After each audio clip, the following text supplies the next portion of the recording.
Emergency help at the border. The Federal Emergency Management Agency, otherwise known as FEMA, will soon help manage and care for the growing number of unaccompanied migrant children who are in custody along the border, as directed by President Joe Biden.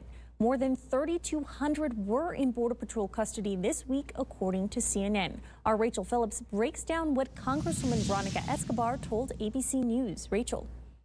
Kate, according to CNN, just over 80% of those 3,200 migrant children were awaiting placement in shelters suitable for minors, but there were only about 500 beds available for them. Congresswoman Veronica Escobar said she visited a facility here in El Paso where 720 children were being held, which was the capacity even prior to COVID-19, meaning now they are well over the COVID capacity. Here's the context that the Biden administration is working within.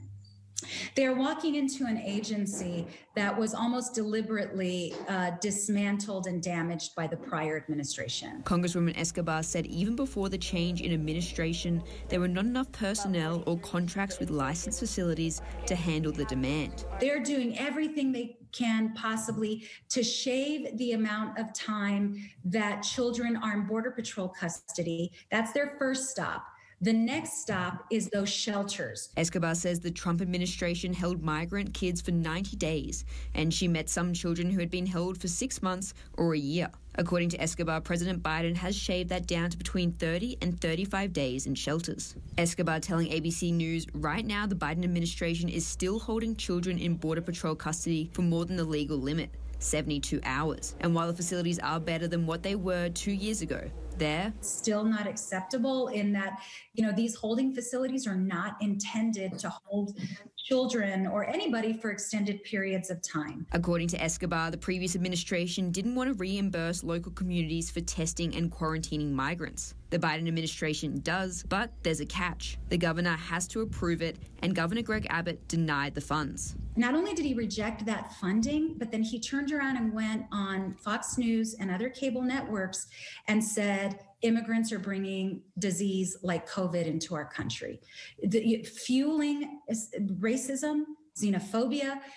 The Congresswoman said the immigration system hasn't changed in decades, and now is the time for Congress to step up to the plate and fix the broken immigration system. On the other side of things, House GOP leaders are set to visit the border this week, as they say the Biden administration is creating a security and humanitarian crisis through lax immigration policies. Reporting live, Rachel Phillips, ABC 7.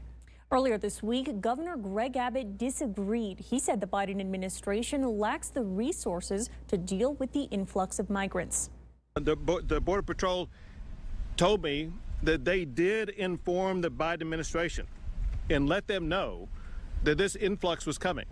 So it's not as if the Biden administration didn't know about it, and it's not as if they didn't have time to get prepared for it, but it is clear they are completely unprepared.